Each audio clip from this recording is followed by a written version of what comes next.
everyone. Hi, Nora. This morning is the third Sunday of Advent, and this week we are lighting the candle that represents love. Love is a pretty cool word, but did you know that in the languages the Bible was originally written in, there are like 4 or 5 different words for love? There's a word for love that talks about the love of a close friend or a brother. Like if I were to say, I love my bestie Ryan Wozchuk, there's a word for that. There's also a word for love that talks about love in like a romantic kind of way, like I love someone. Like if I were to say, I love my wife Dana, there's a word for that. And there's a word for love in like the everyday kind of stuff of life. Like if I were to say, I love the Vancouver Canucks, there's a word for that. Sorry, you're saying I should love the Jets? Okay, we'll talk about that later. In English, we only have one word for love. We say we love our parents, we love our friends, we love McDonald's, we love the Blue Bombers, and we love Jesus.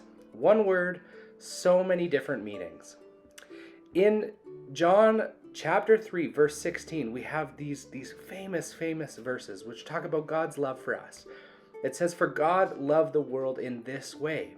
He gave his one and only Son, so that everyone who believes in him will not perish, but have eternal life."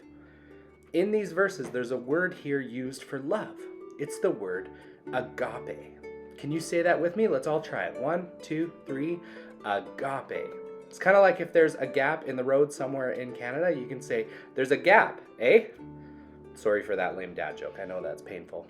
This agape love is different than all other words used to describe our English word for love. It's not love of stuff like our love of McDonald's. It's not that romantic love like the love I have for my wife Dana.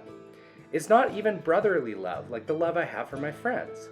It's a love which goes beyond all of these things. And it can be best described as a love that sacrifices or puts others' needs ahead of your own.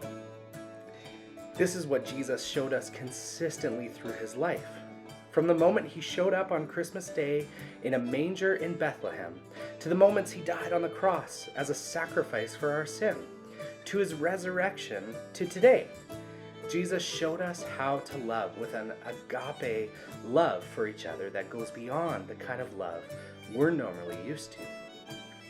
This season, as you light the candle of love in your own home, think about the ways you can love in the agape, the Jesus way of love.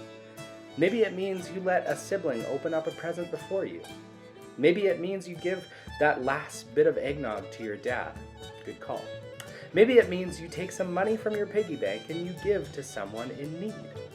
Let God lead you in this.